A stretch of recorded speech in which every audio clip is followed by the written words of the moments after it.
Hi, this is Sandy. I'm just continuing with my story.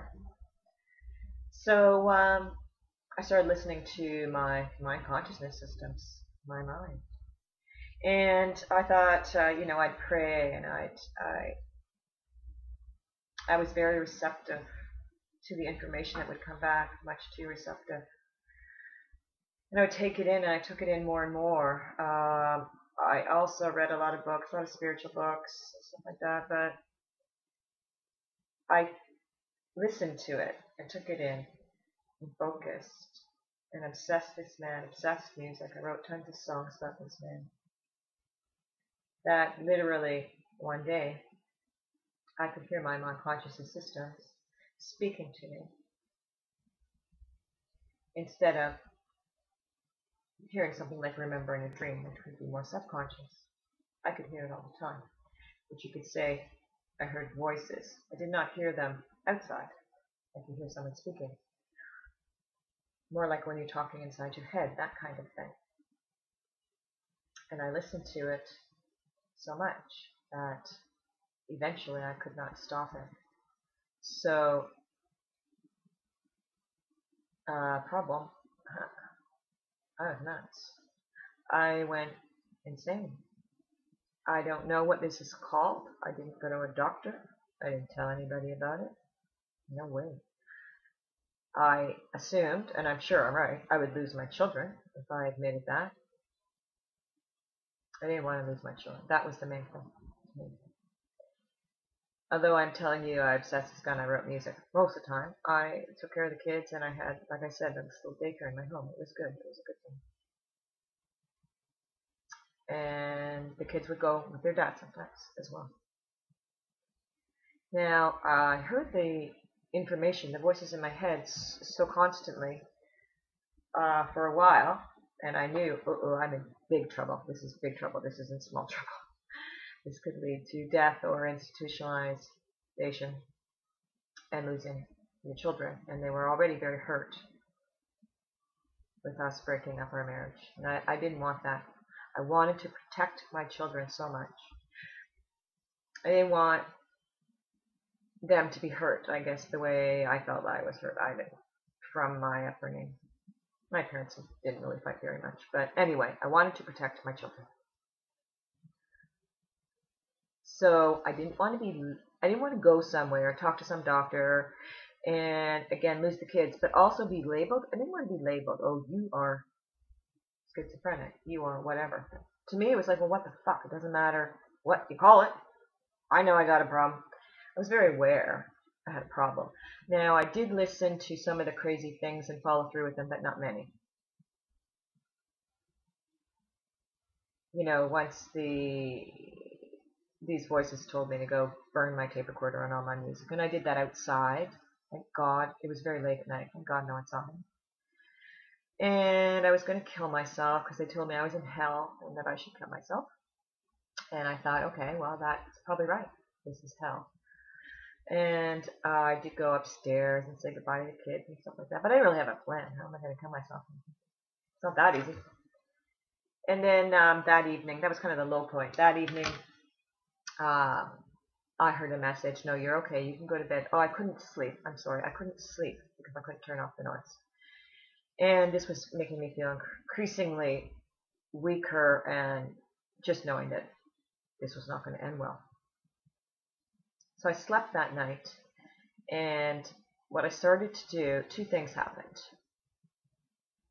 I could tell that when I spoke to someone, it stopped. So when my focus went somewhere else, the voices stopped. Okay, so I lay in my bed and I meditated.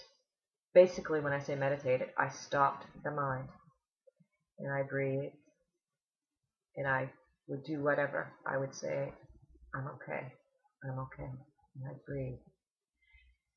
And as I did that, I noticed more and more. It stopped. The voices stopped. Then I had another brilliant idea. This was just so brilliant. I wondered if alcohol would help. And yes, it did. So I'd always been a bit of a party girl, so this wasn't such a foreign idea to me. And alcohol's, what I did was I medicated myself with alcohol instead of drugs that were given by a doctor. I'm not saying that was the right thing to do. It wasn't the right thing to do, but it's what I did, and it worked. It did work. So, I'd say between the age of, say, 33 and 43, I drank alcoholically. Because drinking using alcohol as a medication like that, what happens is you become addicted to it, and you require more. You become more and more dependent on it. So I started drinking alcoholically quite deliberately. I knew I was drinking too much. I knew it, but it didn't matter because it was the best alternative for me at the time. And then I actually got mentally better, even though I was starting to drink more.